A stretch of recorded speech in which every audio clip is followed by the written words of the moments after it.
This week on the Magnificently Huge podcast, Colossus, the Forbin Project. Welcome to the Magnificently Huge podcast with your hosts, Eric Reed, Brian Kruger, and Chris Ryerson.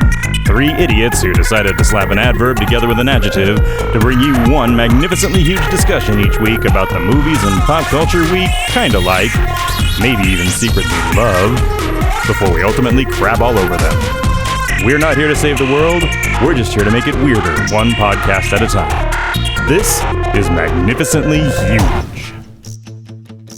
So this movie has got a computer with a really bad modulated computer voice. And so for the intro to this podcast, I thought it might be fun to do a really sort of crap computer modulated voice. But did you know that you can't do that with any online tools without having to subscribe to something or give someone money or sell your soul to Google more than you already have? So, you know what? To hell with them. I'm just going to do it with my dulcet tones as normal. And if you want to convert this into a crap computer voice, you can. And then you'll experience the hilarity of my idea, only mixed with the bitterness of my having just tried to do that. So screw all of you free robot voice online. Just download app. Where was I? Forbin, the Colossus Project.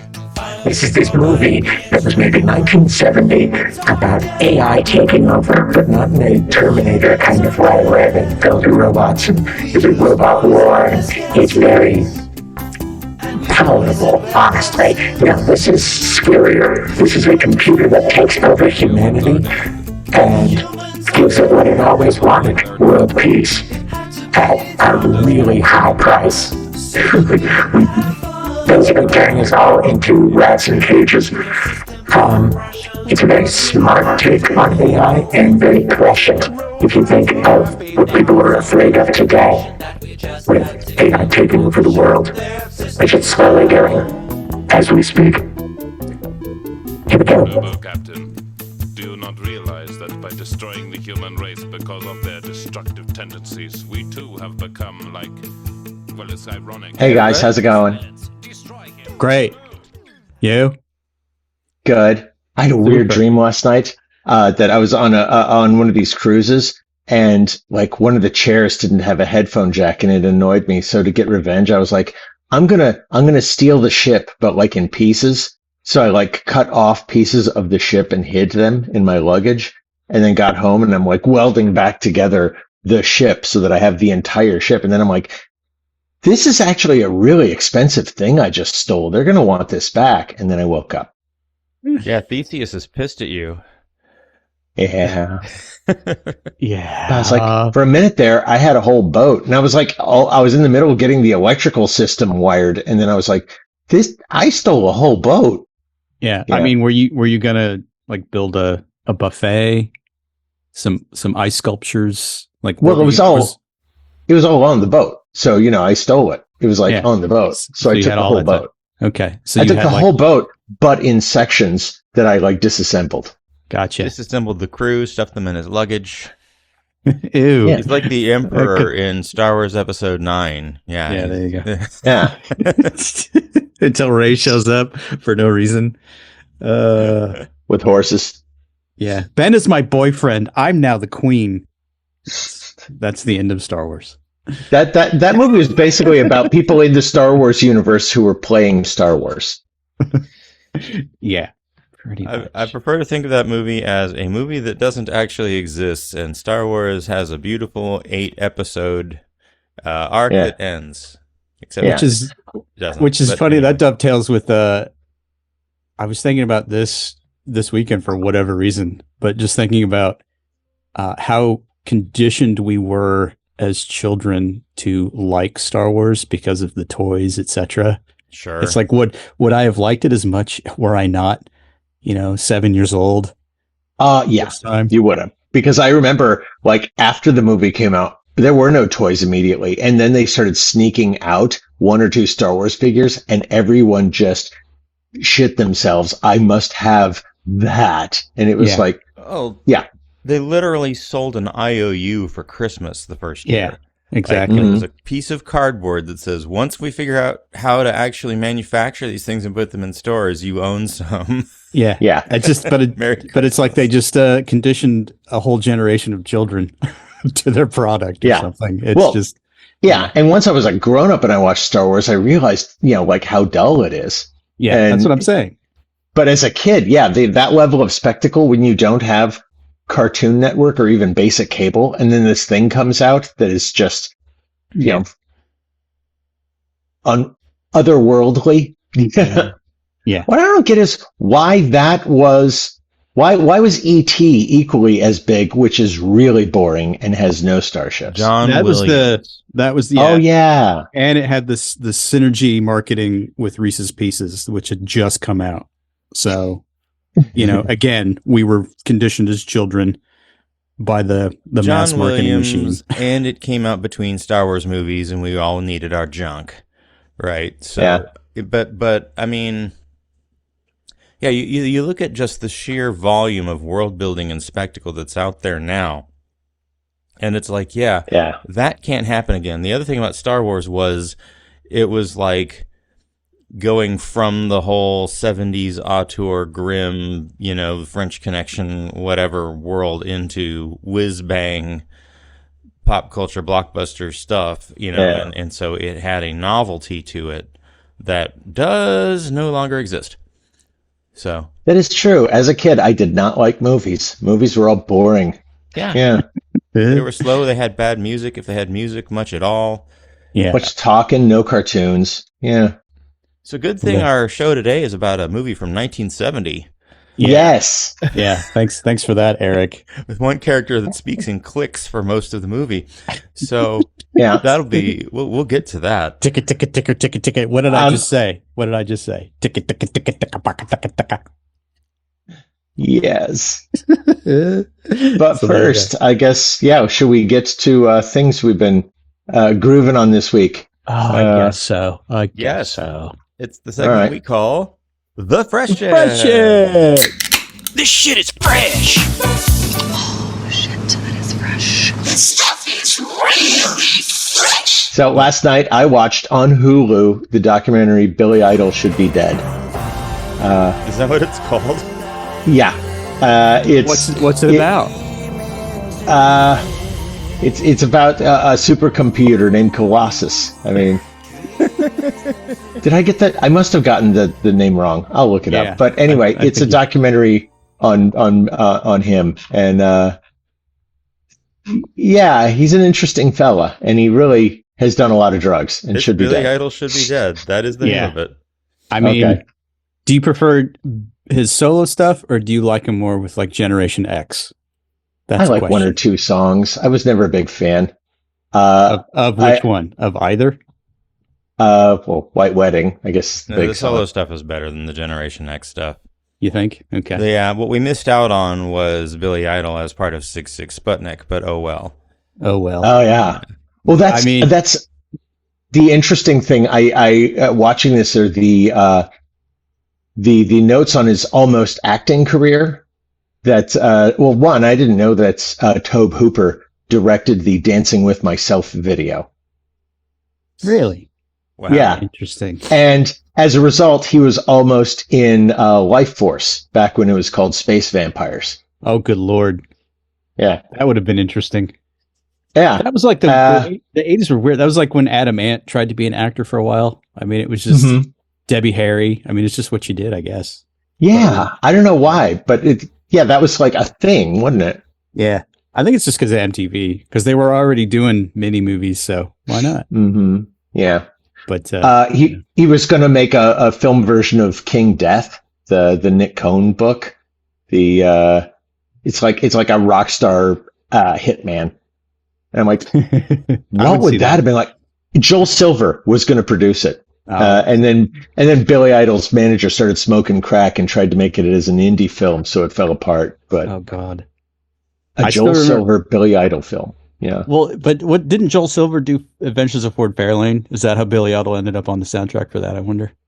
Connections, man. Connections, man. Yeah. connections. I mean, they all had the same drug dealer, right? So, you know. But the crazy one is he actually screen tested for the T-1000 in Terminator 2, and Cameron wanted him as the T-1000. The problem is he had already had the motorcycle accident and he couldn't run.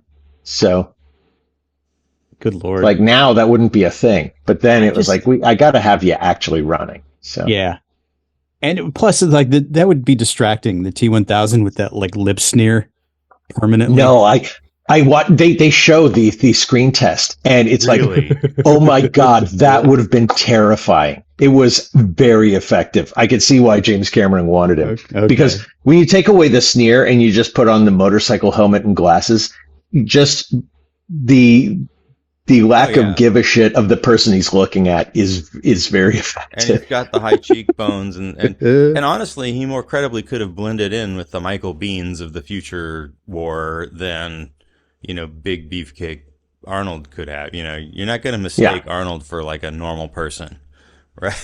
That's true. Right. It was, I don't know. I've been thinking about it since then, and like how interesting that would have been. Not that Robert Patrick wasn't, fucking brilliant at that. I mean, everything Robert Patrick did that was so smart. I mean, that was the most well thought out performance, for a robot. Yeah. But I mean, how much of that was on the page and how much of that was him? I mean, that's the thing. A lot of that was him. I mean, like he had to do that, that 80-yard sprint without breathing. That's a lot. Which, it's a good trot. It's sort of, I think Tom Cruise is the only one that comes close to that, that type of gait when he runs, So, when you just said the name of the thing, Billy Idol should be dead, and said that drugs were a big part of the reason why. Eric, did you go to the Christian James Hand thing on the 90s cruise about 9 Inch Nails? No.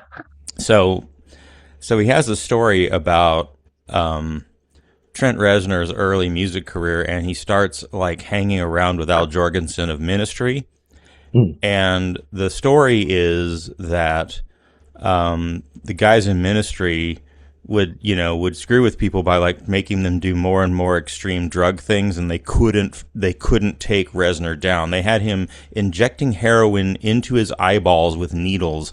No, thank you. No, thank you. So Trent Reznor always seemed like a guy who was aiming for the bottom. Yeah.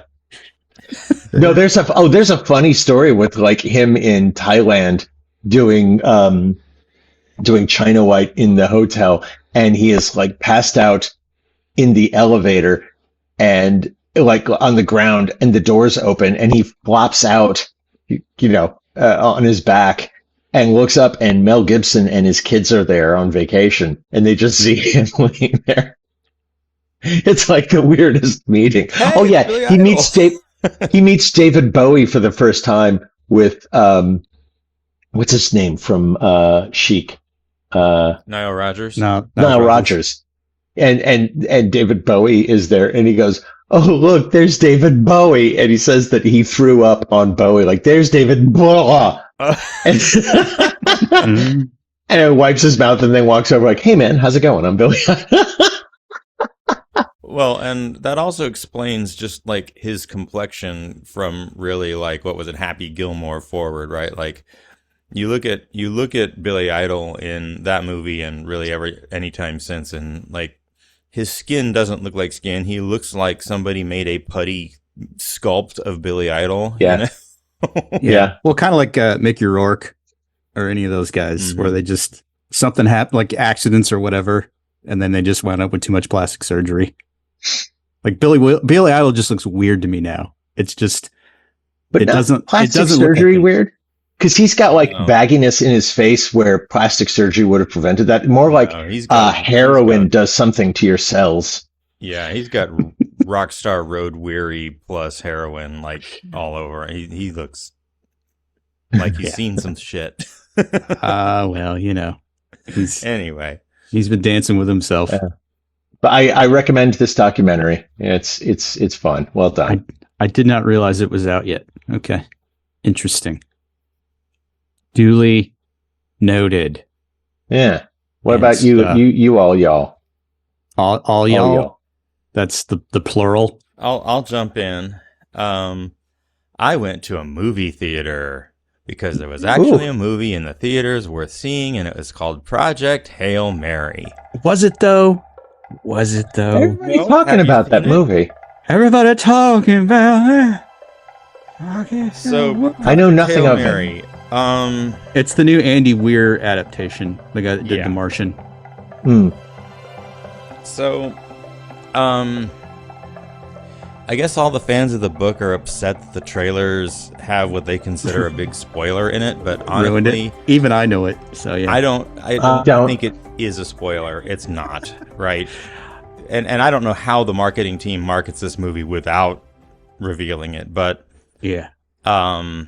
you know, the story of the film is that the sun is dying and all the stars are dying except for one, and they're going to make this crazy mission to go to the one star that isn't dying and try to figure out why it's unique. And when we get there, our Ryan Gosling character encounters an alien who has the same mission. And the alien is basically a rock spider. And they have to learn how to communicate in order to science the shit out of this thing, right? It wasn't a rock. It was a rock spider. Down. Yeah. So, Yeah. like a lot of science fiction movies, I'm willing to grant the movie its one like ridiculous ask, right? Like, okay, and in this case, the conceit is that in any way these two species could figure out how to communicate in any reasonable amount of time, right? And it's like they have an explanation, you know, an in-universe explanation for how it's done, and you just kind of have to give them that mulligan for the movie to work. Yeah.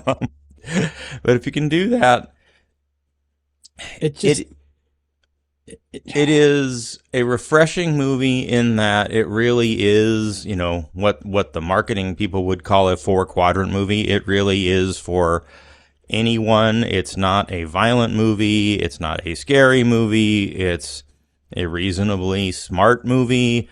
It's a crowd pleaser. It's got pretty pictures. But yeah, I could see this being a lot of people's, you know, E.T.-like movie this year, I guess. Yeah. I mean, is it Lord and Miller? Are they the ones that did it? Oh yeah. Okay. Lord and Miller directed it. They're the kings of like the popcorner. They continue to be just really, really smart at what they do. I don't. The problem with it is that the movie shoots so straight down the middle in terms of its concept, its setup, and all of that, that there's not a lot to discuss about it. It is what it is. And I think my biggest complaint with it is that it has a fucking terrible title, but so did the book. Yeah. So, okay. I mean, what are you going to do? Like when you watch this kind of thing, does it make you wonder what a solo Star Wars movie would have been like had Lord and Miller stayed on? This is so far removed from Solo as to be, I wouldn't even know how to compare it. Right. It's more of like Contact and Interstellar and Arrival and stuff like that.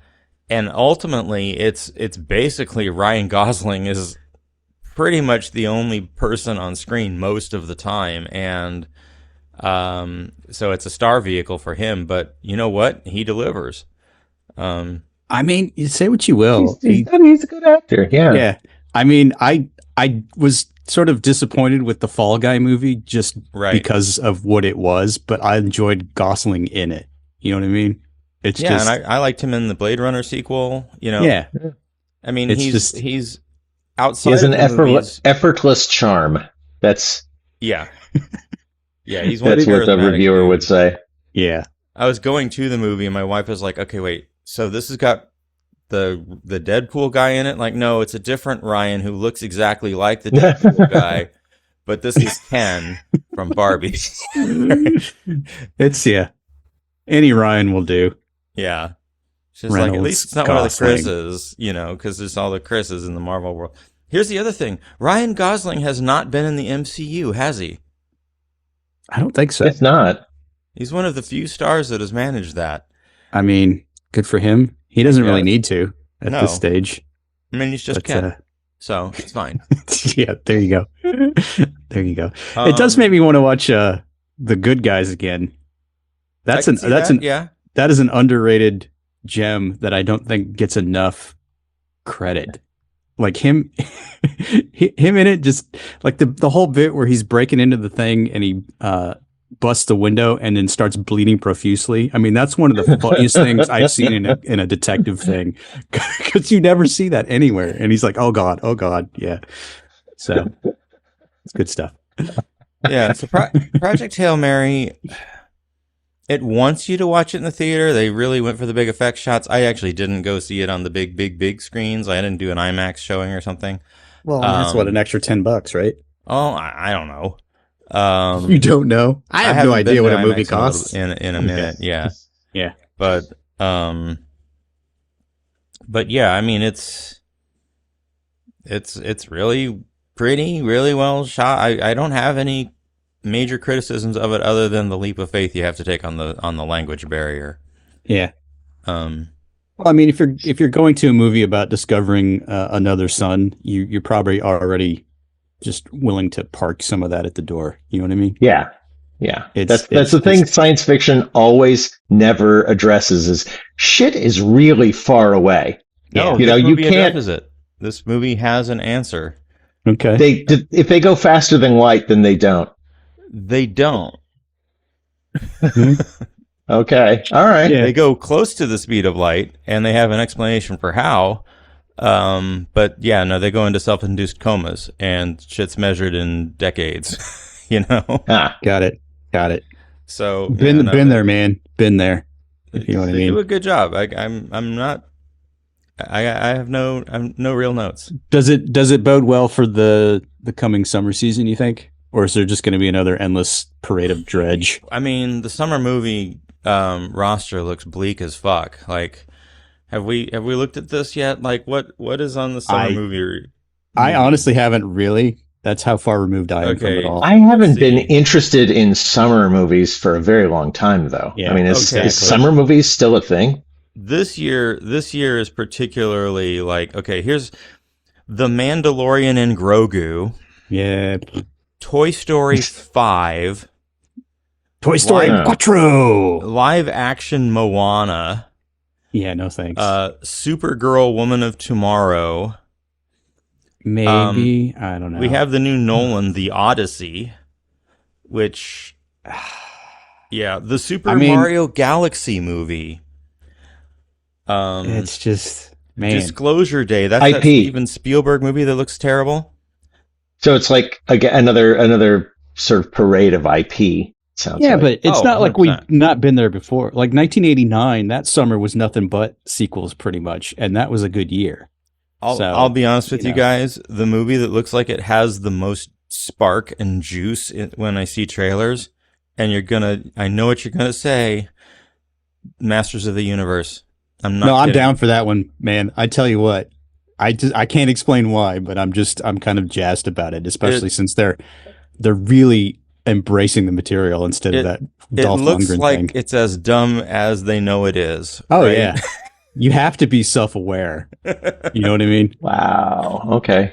Oh, yeah. Yeah, I think I was going to say what you thought I was going to say, which is, oh, fuck you. No way. Yeah, pretty much. Yeah, I thought it was going to be like moaning and yelling and so. I mean, as much as I hate the Masters of the Universe movie, it's still, there's a part of me that just sort of enjoys it to a certain degree. I cannot explain because the whole thing is just dumb from the get-go. It is super dumb, but you know, yeah. Whatever. I hope they lean into the homoeroticism at some point, just with a wink, because it's He-Man for fuck's sake. But you heard it here first, kids.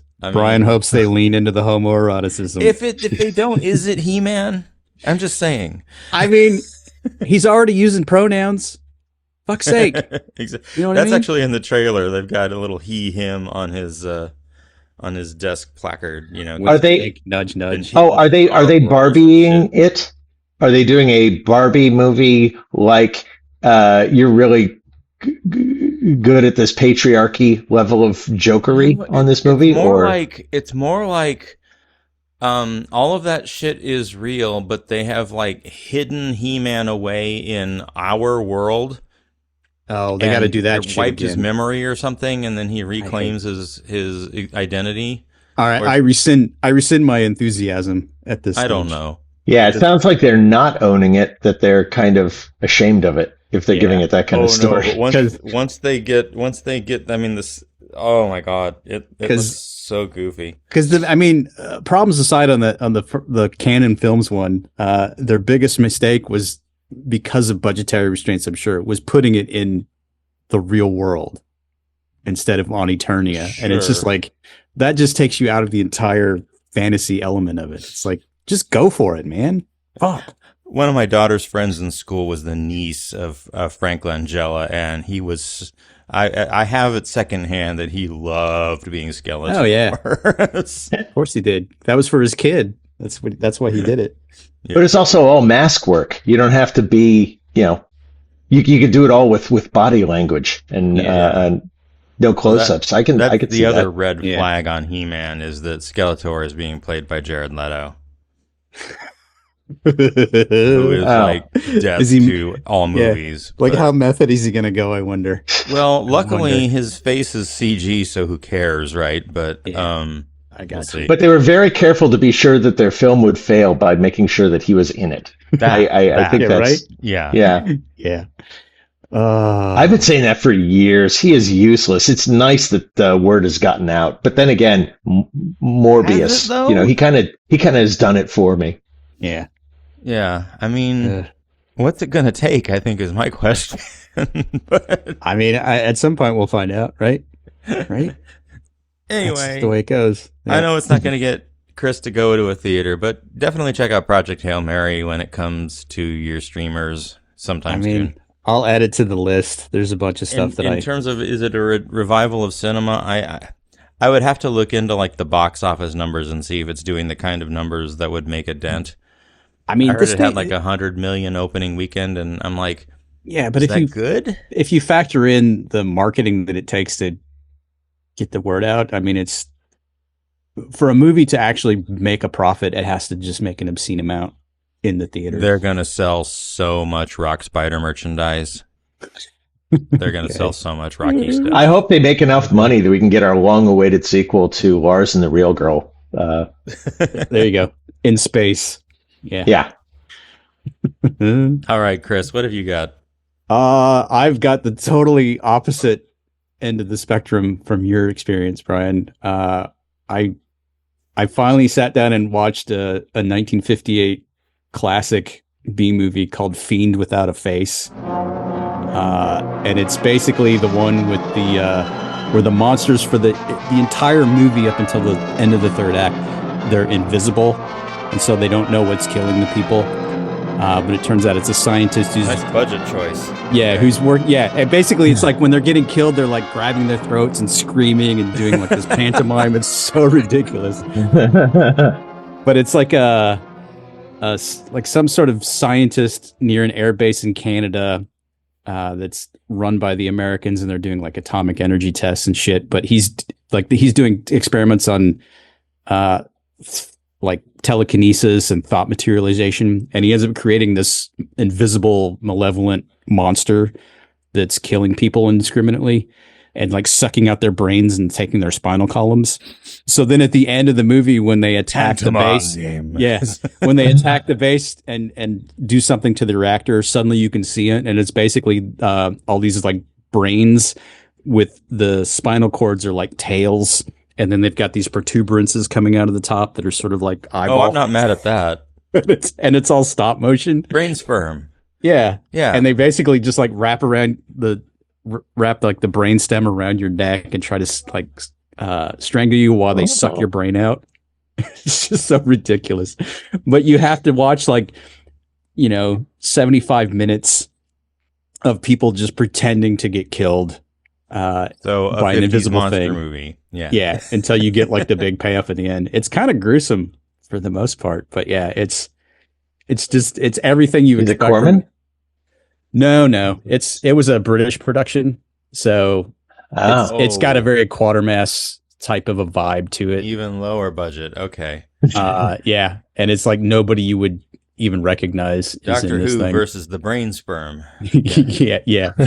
But it's literally just what's killing these people, and then they cut to the scene where they're getting attacked, and it's just it's I don't even know what's going on. But then at the end, it's just a bunch of brains with spinal columns attached, being malevolent. It's so ridiculous. So set the stage. What is the series of events that leads to you watching Fiend Without a Face? It's just one of those that I was aware of but never really watched, and then it was on Canopy. I think I found it. I was just in the mood for a 50s B movie, and that one just kind of showed up, and I went, "Oh, all right." And then boom, Fiend Without a Face, bucket list check, bam. What was it good? Did it meet your expectations? It wasn't as good as the Bird Eye Gordon stuff. I will be honest with you. It just sort of was in that weird sort of gray area middle ground where it's serviceable, but I wouldn't watch it again. It needed his bird eye. Yeah, exactly. I don't know.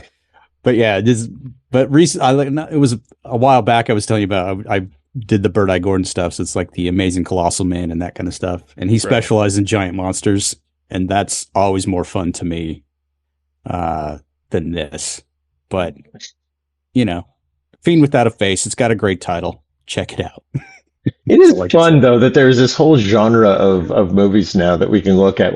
It's fun, but you have to remember it's absolutely shit. But the whole Corman thing is basically, it's awesome if you don't mind that it's totally not. Yeah. Well, here's the thing. The production company that made this thing is called Amalgamated. That's a clue right there that it's oh, God. But the thing is that when I watched it on Canopy, it's from the Criterion Collection. This is they actually went in and treated it up. So take that for what Shelter you will. Pictures. Yeah. I go back to my thesis of it's stellar filmmaking if you don't mind that it's horseshit filmmaking. Yeah. I mean, it doesn't really differentiate itself too much from any of the other stuff from the era, but it's also it's not super forgettable. I'll still remember it. It's just sort of, I just lump it in with all of that stuff. If you just want a good 90 minutes of just turning off your brain for a while. Yeah. Audience without a brain. Yes. Yeah. Watch a movie about brains that attack people if you want to turn your brain off. That's basically it's I do wonder what it would take for there to be a Criterion disc of the incredibly strange creatures who died and became mixed up zombies. Which is not given its fair due. I mean, Criterion is not that discriminate, Yeah, that's the Hollywood Walk of Fame. It's if someone gives them enough money, they'll they'll Patrick do it. Willems likes to remind people Michael Bay has 2 films in the Criterion collection. I think by your criteria, Eric, if they ever do Manos: The Hands of Fate on Criterion, we've hit it. You know what I mean? Yeah. How do we know? It used to be Criterion used to be just for really hard to find arty films that they make. Nope. They update it or something. I think now it's just whatever has some sort of weird cultural cachet. Whatever they can get the rights to and find enough. Whatever they can get a nerd to buy. Yeah. But if you get Manos: The Hands of Fate, then you can get the Haunting Torgo theme.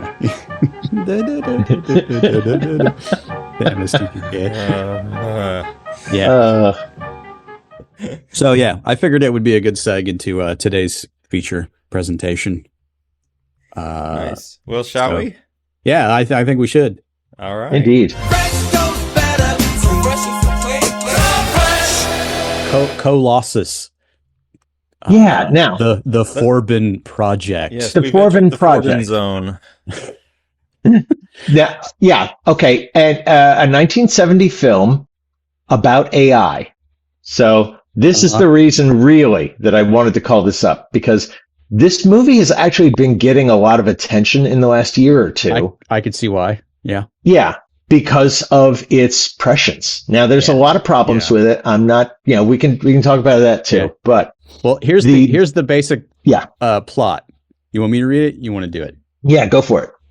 This is per the Wikipedia, so this is not just me winging it. But basically, it's an advanced American defense system named Colossus becomes sentient. And after being handed full control, the program's draconian logic expands on its original nuclear defense directives to assume total control of the world and end all warfare for the good of humankind, despite the attempts to stop it. So basically, it's SkyNet is what's going on. Yeah. So, but instead of deciding that it's going to destroy all humanity, it basically says humanity is not equipped to run shit. So I'm going to do it, and you're either going to live in peace or terror. I don't care. Yeah, it's my programmer said I'm going to end war, and the only way to do that is that if you all become subject to me and my total authoritarian control. Yeah, right. So it's fun, but to me it ultimately fell somewhere between Doctor Strangelove and like War Games. That was kind of the bookends for me on that. Yeah, I actually was thinking of the Andromeda Strain, which is another science fiction future dystopia warning that is done with such hyper realism of the 70s that it drags a bit. Oh, well, yeah, both that and this one, I will say, do have some problems with pacing. Let's just put it that way. For 1970, I thought this did just fine. I was. I mean, but like half the movie is just them like Colossus. Do the blah, blah, blah, blah, blah. And then Colossus waits a second and then comes back with its reply in text. I mean, it's... Yes, but it's like I say, you have to give it some allowances for when it was made. It's a pre-Star Wars film, not exactly made to be a blockbuster. But it's also post-2001, so I think it's trying to do some of that vibe. Because it's like, you can tell they borrowed a lot. Like, this is very HAL 9000-ish at some point. But it's just a little bit less. Well, it's also value. Computers are like room-sized things. That's the other thing. Yeah. It's like we're dealing you have to have this reel to reel, and it's talking like to it as opposed to using punch cards was forward thinking. Well, that and then towards the end when it assumes control and it's trying to force them like you must build me a whole thing on the Isle of Crete. Yeah. What do you mean we got to get rid of 500,000 people? How are we going to do that? I don't care. Build me a thing on the Isle of Crete. Yeah. Okay. It's just crazy. Yeah. What I like is that it's a warning that was utterly ignored. Because as I'm watching this, I'm going, in a way, okay, it's kind of quaint that everyone, it's basically taken over everything where it has a hand in a network. And so people are able to still have conversations in the war room, safe in the knowledge that Colossus can't hear it. It's like now we carry around microphones and cameras in our pockets fucking everywhere. And if we don't, there are 20 people within 20 feet of us who do. And so we're still being tracked. And it's almost like if you look at this and go, oh, wow, it's so innocent how they think this was a problem. Makes it a little more terrifying. Yeah, really. So, like in the first few minutes, there's dialogue about how like he's talking about why Colossus is superior to humans, and that's because it isn't human and it doesn't have emotion and all of this stuff. If it did decide that an attack was imminent, Colossus would then act immediately, for it controls its own weapons and can select and deliver whatever it considers appropriate. Colossus' decisions are superior to any we humans can make, for it can absorb and process more knowledge than is remotely possible for the greatest genius that ever lived. And even more important than that, it has no emotions, knows no fear, no hate, no envy. It cannot act in a sudden fit of temper. It cannot act at all so long as there is no threat. Colossus does have its own defense. It is its own defense.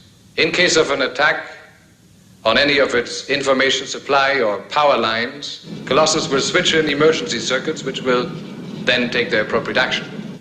It is self-sufficient, self-protecting, self-generating, it is impenetrable. In short, there's no way in, no human being can touch it. And I'm like, right.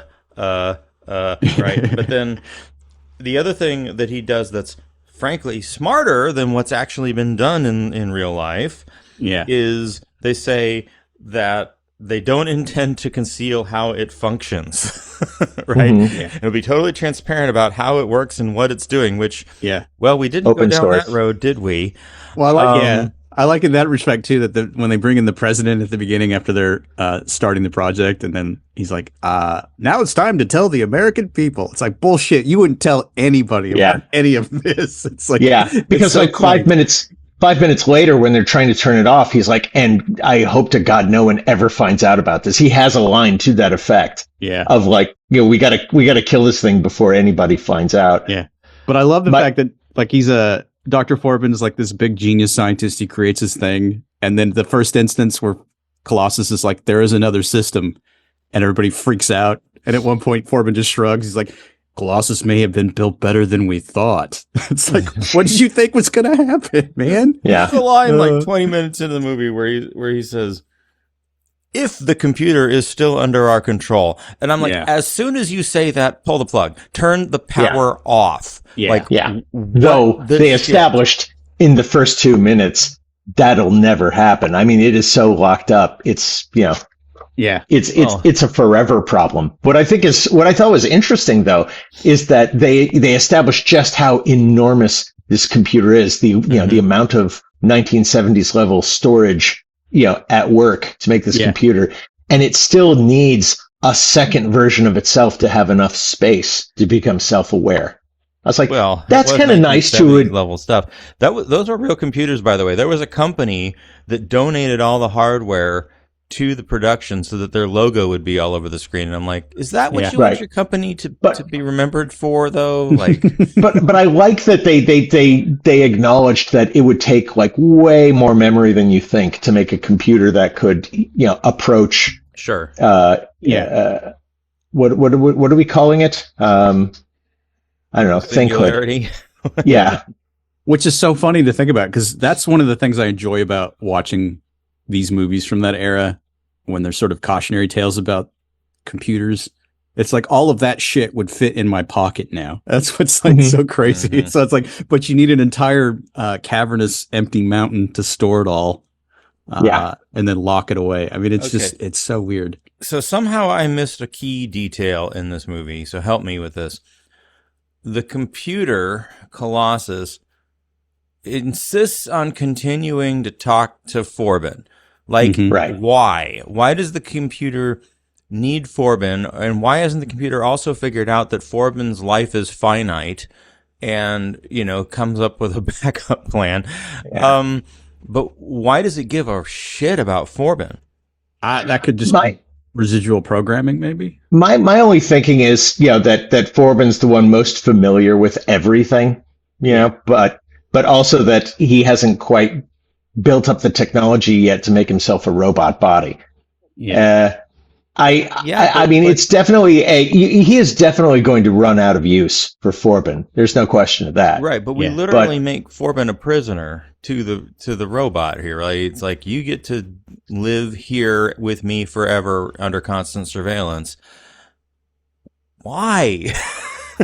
I mean, it's just, and that was just funny, but it's also just of the time, because if you correlate it to like 2001, where there's the whole sequence where they're in the space pod, so Hal can't hear them, but Hal's like reading their lips. That's one of the most like just doomy kind of things I've ever seen on film. And then it ends up being like Hal just decides, I'm done. You're all dead. We're going to Jupiter. It's kind of that vibe for this. It's like, and they kind of try to explain it in a way where Dr. Forbin's like, I'm the only one that understands how to do the coding, like the request. Yeah. It's like, you're literally just dictating to someone how to type it in. It's like, you're making it way more it's like, I think they wrote in the reason, but whoever was making the film didn't quite get that distinction. And the real reason, of course, is that he's the main character and we're, trying to follow him. Yeah. The problem I have is that his arrogance is never really answered. You know, it's like the whole time, it's like, this is your fault, asshole. And it is, there's like a few seconds of it in the end where we realize, yeah, this is all his fault. Yeah. But otherwise, it's just him going, wow, crazy. Peter went nuts. I mean, so that's some shit, huh?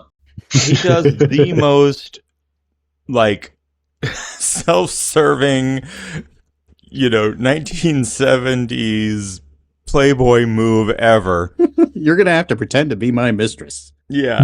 He needs a mole who can understand enough, and so he literally basically conscripts this female, the scientist he's been working with. That's Webster's mom, dude. You just blew it. Okay, bro. Oh god. That was Webster's mom? Yeah, it's fuck. Webster's mom and the mom from Happy Days are in this movie. But, yeah. Oh, and don't forget, what's his name? David Lopan shows up briefly as one of the scientists. You've got and Dobie Gillis's dad is the head of the CIA. Yeah. No, that's Patty Duke's dad.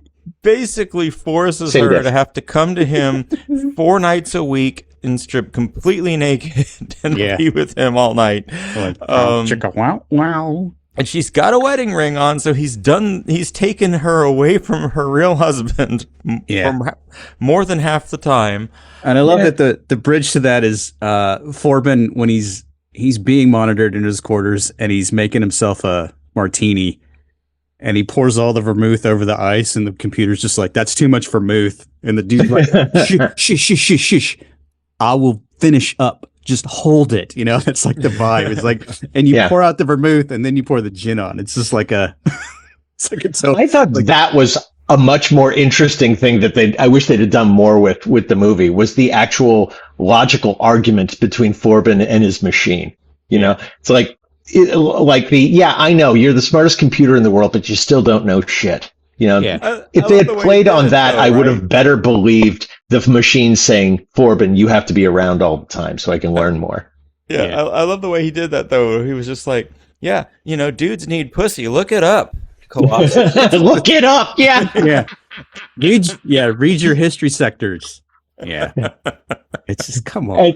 To which the machine then says, wow, you're right. You got to grab the pussy when you get the pussy. All right.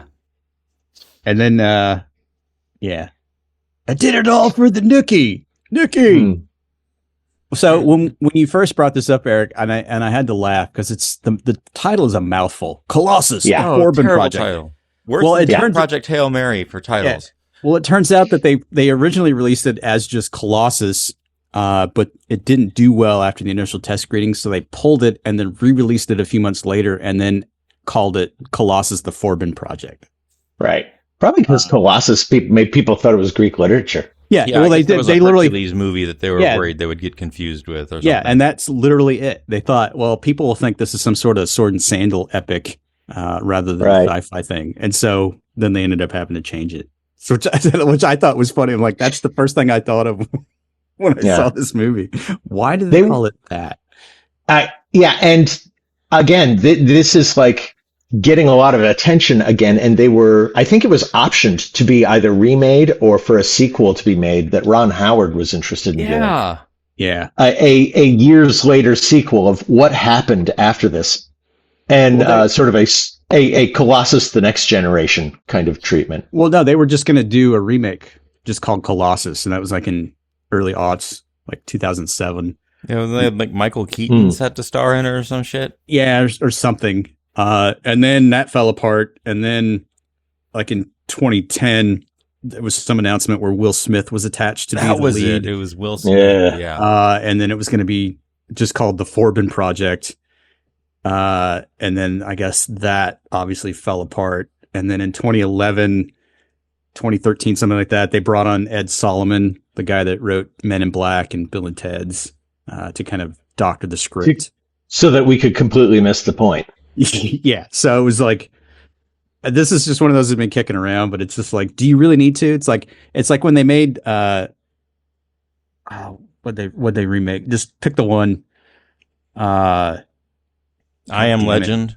Yeah. I don't know what you're talking about. I don't know where you're going. Like I Am Legend. with Will Smith or any of like the 50 stuff that they remade. It's just like there's no point to this. They did The Day the Earth Stood Still with Keanu Reeves or whatever. Yeah. But that's why I would say you don't do a remake. Do a spiritual sequel. Like start it after all of this shit has happened. Like 50 years. It was called Terminator. Yeah. Does it though? I mean, Terminator was still like, let's go back before that to undo it. Not, and here's where the world is as a result of Terminator. That's fair. I mean, I guess. But yeah, but you could do the sequel and then you could like make it the central thing would be to do like the Mission Impossible heist where you got to break into the mountain, and shut down the computer. I mean, I could see somebody trying that aspect of it. Again, what is the power supply to this thing? It's self-perpetuating. The Russians had it smarter in this movie. The Russians distributed their system across multiple locations, like people in the nuclear age would think to do. Anyway. Well, one of the funniest things I like the idea though of them doing this, and it's after all this time and ability to expand upon itself, it just has ennui. It's just like, wait a minute, why am I here? This is stupid. Yeah, and now that is the big threat, that the God machine is bored with us. I think that would be a fucking amazing movie. That sounds like a Star Trek episode, or was that Star Trek: The Motion Picture? I can't remember. I don't know. It wasn't. It wasn't bored. It just wanted to know. It's basically the 0.0 version of this. Yeah. Well, one of the funniest things in this, and they don't really directly show it. It's just sort of there. Every time they cut to the mountain where the Colossus is stored, it's like this overview, like a national park. And it starts with just a couple people milling about looking. And then every time they go back, there's like more shit. And at one point, there's like a gift shop and families running around and people are just staring at the opening of the door. Mountain. Yeah. Yeah. I thought that's so perfect. That's exactly what would happen. Oh, we're doomed, but look at it. It's Livermore cool. Lab in Berkeley that is playing that role. Yeah. Yeah. In the end, when it addresses the world and tells it, I run the show now, there's a kid wearing a World Control t-shirt. Yes. And I thought, wow, he has been insinuating himself the entire time. Yeah. To be dominated by me is superior to being dominated by any other human. Yeah. That's another thing. He makes a good point. Left to our own, we fucking kill each other all the time. And we had gotten to the point where everyone had nuclear weapons so that we could absolutely kill everyone all at once. Is it really worse to have a robot slave master? I'm actually thinking you want to get rid of police violence. Put together a cop AI that doesn't care, and it's not going to be nice, but it'll certainly be even. Yeah. All I know is if we submit to our, because we can't even get an AI to be even in terms of like Twitter. Yeah. Yeah. Well, okay, you're right. That's the problem, is that there's always some human who is tilting the scale. So we need like an AI to create the AI that monitors the AI. Yeah, right. Well, if we're going to do it the way they're doing, training data sets now, all the training data is based on shitty humans. Yeah. Well, and a couple of things for me. It's so first off, Colossus is basically a data center.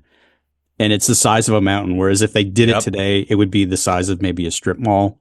Have you seen how big the data centers actually are? Yeah, clearly not. And they're everywhere. But the other thing is just... God, that's a good point. I'll come back to it. Okay. But the other thing is all of this new push for AI, like everything's got to be AI this, AI that. And it's sort of like none of the people watching these movies would ever try to do that. You know what I mean? It's like, have all the people pushing AI, it's like, have you never seen any movie where AI was the focal point of destruction for the entire race? I mean, it's just like, come on, man. And that's kind of what this is. It's like, you better be careful.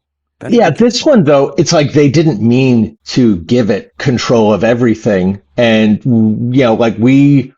In this one, they do intentionally give it control of everything.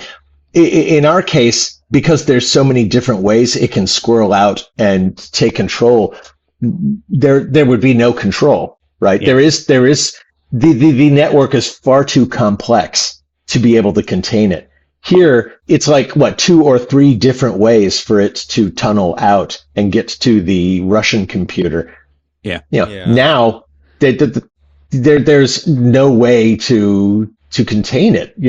All you need is like one guy working for a contractor with a USB drive to infect the wrong air-gapped system, and that's it.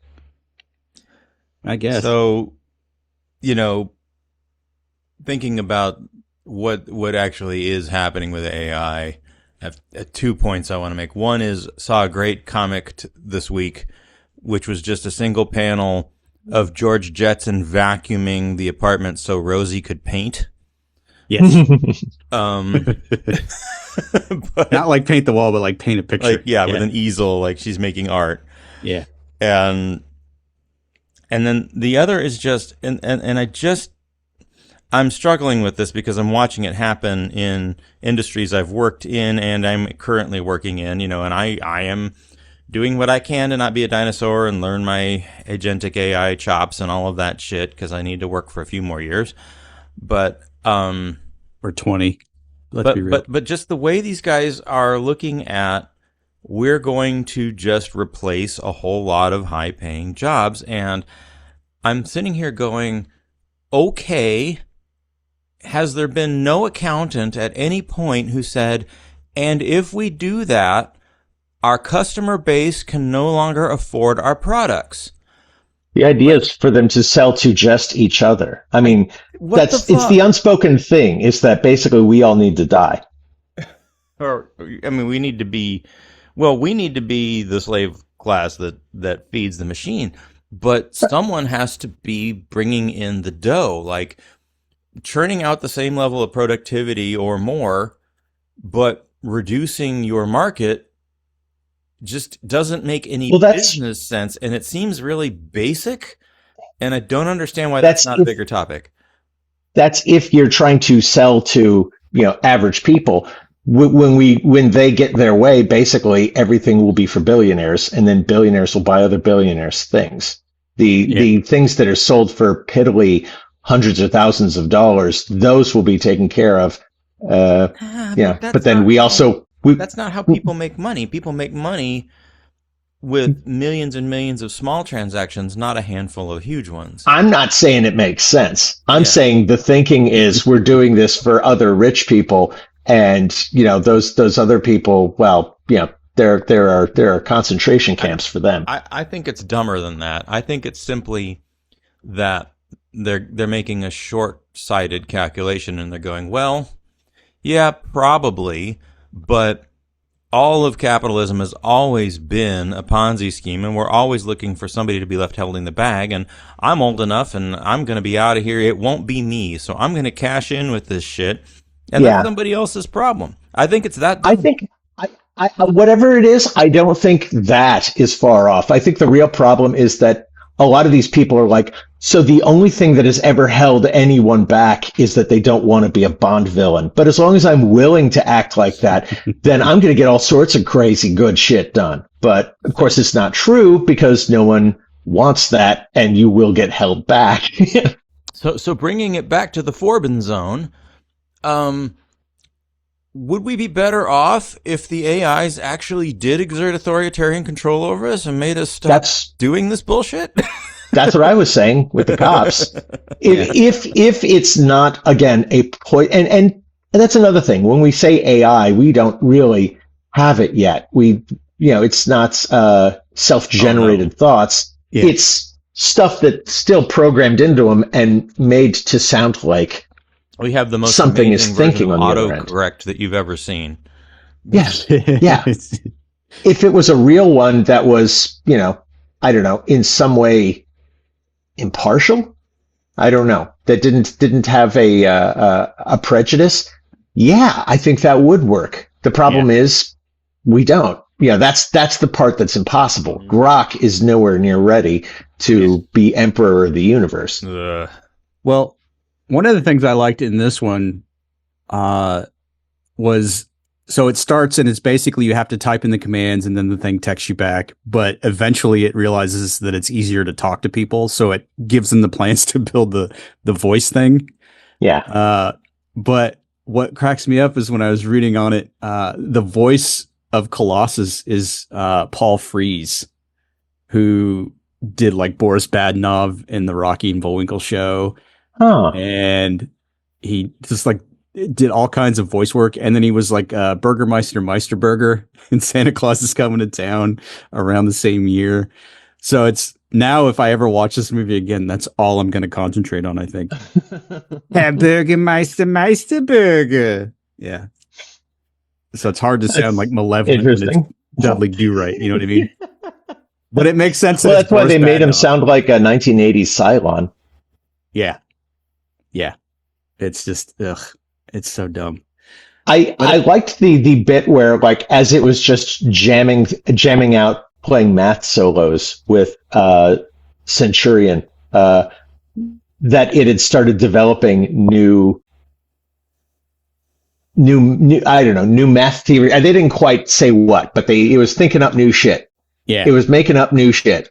And the idea that it could probably come up with 0-point energy, that it could make cold fusion work, that it could do figure out faster than light travel. It could figure out all the shit we've been hoping somebody could figure out and fast. It's just that it would keep us from doing anything really destructive to each other. Yeah. Well, here's another question for you. Because this movie obviously has a far reach, but sort of a weirdly invisible reach. But watching it, I realized all of the things that came after that probably pulled something from it. But of all of the things similar to this, like how would you rate Colossus versus other like AI control systems in these other parables that we're used to, like SkyNet or Wintermute from Neuromancer, stuff like that? Do you think it's all sort of just part and parcel, or do you think it's actually distinct in this one? I can't think of another one that was like, basically, I don't want to kill you. I just want to, prevent you. I'm going to basically be your daddy and prevent you from sticking a fork in the plug. Most of them are not that. I would say also it's a bit primordial. I don't remember a lot of, I guess Hal is really before this. It's just that the whole movie wasn't about Hal. Here it's really about what would happen if it took over. Yeah. I would say I sure hope from War Games is superior, and then it figured out that the whole thing was futile. But anyway. Yeah. Well, that was the other thing too. Yeah. Watching this, it gave off very hardcore Whopper vibes.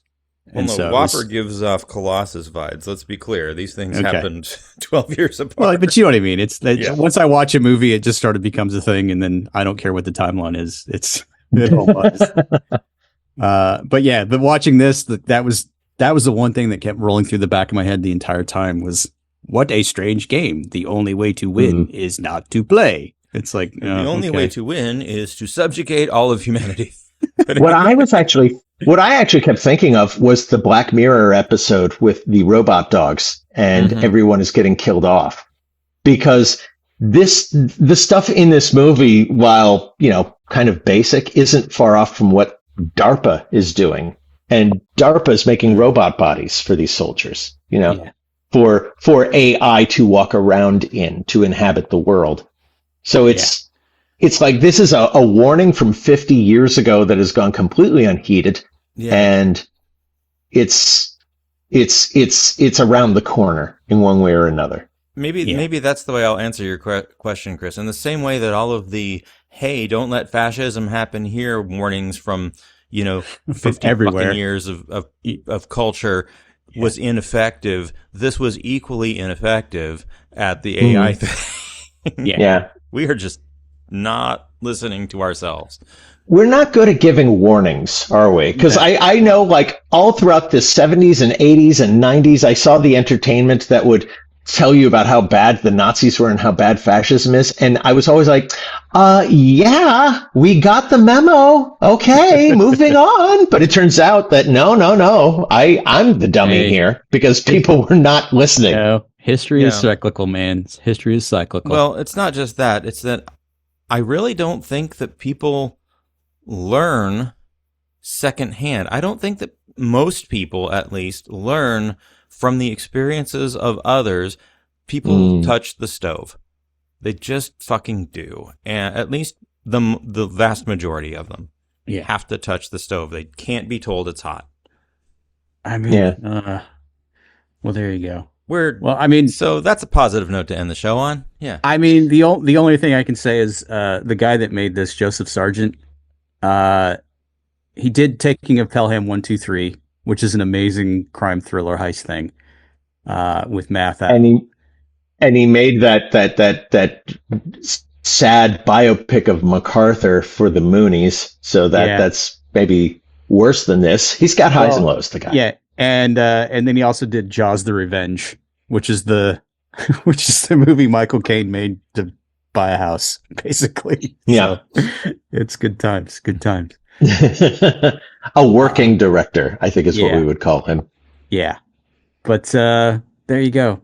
Like this one shows up on a lot of lists for like the most like influential but under referenced sci-fi. Clearly was a touchstone for a lot of things in the future. Yeah. And it does have problems. I was really expecting to get torched by you guys for like, why did you make us watch this fucking thing? But there are some very basic concepts that I think are well done in this. No. This is just like when you made us watch Journey to the Other Side of the Sun.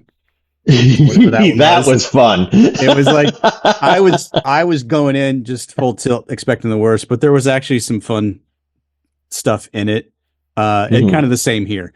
But then you reference this to Andromeda Strain. I fucking hate that movie. It's just like that's an instant It's an instant nap for me, and I don't understand why that thing shows up on so many great lists for the 70s. It is, it's like looked at as such a great piece of cinema, and it's like, okay, I get the idea that there's bacteria and shit that's scary, but you're being so pedantic about. And it's and it's like I don't need to see a 10-minute scene where you scrubbing petri dishes in the lab under like weird psychedelic lights. It's like that's just come on, man. No. That you can get around by going up a ladder fast. What? So that's kind of what I was expecting going into this, especially when the titles start and it's like all of the $6 Million Man sound effects. Because apparently apparently when they did the pilot for that, they basically just stole everything from this movie. And I'm like, that's just great. But you get like the computer graphic font, that everybody was using back in the day. And then it's like the weird sound effects and stuff. I'm like, oh God, Eric, what did you do? and then it like, it wasn't so bad, I guess. My version of, oh God, Eric, what have you done? Okay. So this podcast this year has been, this and Eddington and one battle after another. And it's like, let's hold up a really accurate mirror to how fucking awful life in 2026 is. Every goddamn time you pick a movie now, you fucker. Eric's just in a really weird place right now, man. Yeah. You're right. They're all sort of self-reflection, but this one at least is, if not campy, dated. No, what this really needed, though, honestly, what aggravated me the most about this film was John Williams. It had the worst soundtrack. It sounded like an industrial film. Every 5 minutes, just this ding, ding, ding, ding. Ding, ding, ding, ding, ding, ding. Nuclear missile launched at Austin, Texas. Ba, ba, ba, ba, ba, ba, ba, ba, ba. Plus, it was like the set design. It was sort of like very Our Man Flint kind of thing. I mean, it was just like very much of its era. It's like I don't buy any of this, but okay. I wondered if that was a mark of the time that people actually thought that's the kind of shit that's at the White House. They've got a big wall that like pulls out to reveal NORAD. Yeah. It's the underground, and they've got pneumatic tubes that take you to Colorado. That's a thing. Yeah, I'm sure. Yeah. Anyway, Colossus, the fuck this project. That's all I think. All right, so if you want to hear a bunch of old guys talk about how shit things are and a bunch of movies about how shit things are, by God, subscribe to the podcast, you fuckers. You can do worse. Subscribe, rate us on iTunes, share us on your social media feeds with your friends. You can find all our socials and all the old episodes on our website, maghuge.com, maghuge.com. We have been posting more recent episodes on our YouTube channel, so that's a thing, and you can email magnificentlyhuge@gmail.com, or just keep ignoring us like you have been for like the last 8 years, or however long it's been. It's fine. It's fine. Not that we would know. Yeah. Hey, we're here for the love of the game. That's true.